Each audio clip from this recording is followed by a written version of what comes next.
Hi, welcome back. This is Mike from the Bowersock Gallery. We're doing a part two with Julie Beck. And there's some questions that I didn't get to ask in the last little episode. One of the things that always has been in my head is you have two very different conceptual approaches to what challenges you with your art. How do you work with that? So I guess I would say I have two major veins in my work. And conceptually, they have a couple common threads between them, but I think they have different motives. So my still life work, which we've discussed before in terms of it becomes this. That's really the thread of spontaneity and creativity that allow outside forces to allow me to find new ideas.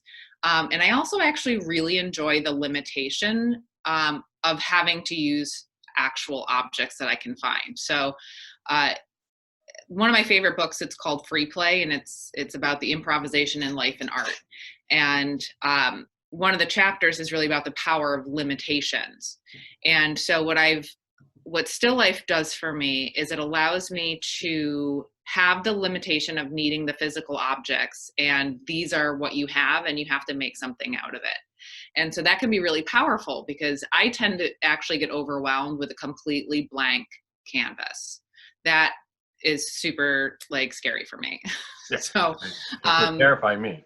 Yeah, it's a lot. It's overwhelming. So I find that having the limitations of I have obviously the studio filled with a bunch of junk, but it allows me to find the connections between the junk I have and finding new connections with stuff I've used before. So that's really kind of a nice constricted form of creativity for me. And then when I get into more of my animal and figurative or portrait work, it's a totally different story where I'm kind of driving with a concept or an idea or a social commentary. So that usually starts with an idea, and then I make sure to find the person I want to represent that idea. And then when I'm taking 8,000 photographs of them, I am trying to mold to work to that idea. So whereas I try to be flexible in my still lives to what the stuff is telling me, I'm in portraiture and animal work, I have a very specific narrative or concept that I'm trying to portray. So those are two very different ways of approaching the work. But however, there's still that underlying common thread of I want narrative. I want there to be a little bit of ambiguity to allow the audience to be a part of it. But I also, color, composition, design is all really what helps to elevate that story or narrative or concept. Do you find that one of them challenges you more than the other? Because when you look at your still life and you see the clarity and just the way you paint a beard, down to when you paint an animal in the sense of just the skin on the animal. Mm-hmm.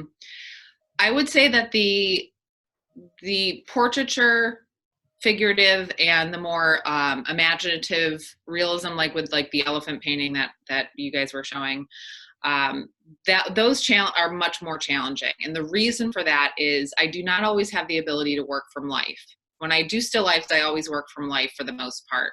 I've added some elements that are more imaginative to more recent ones, but in general, with the still lives, all the stuff is right there. So it's not like I have to guess at what I want things to look like, because it's Right. literally there. But with the portraits and figures, and also just conceptually, if I'm doing something more imaginative, there's no right answer. So, so I have to and I mean, painting humans is the hardest thing. There's a bunch of psychological baggage that goes along with it. And in order to get it to look like that person, and the tangible, not only the tangible skin and beard and texture, but there's also something else that is required to make sure, and it's almost you can't define it in a tangible way, but you're trying to get the essence of the person, which is very hard.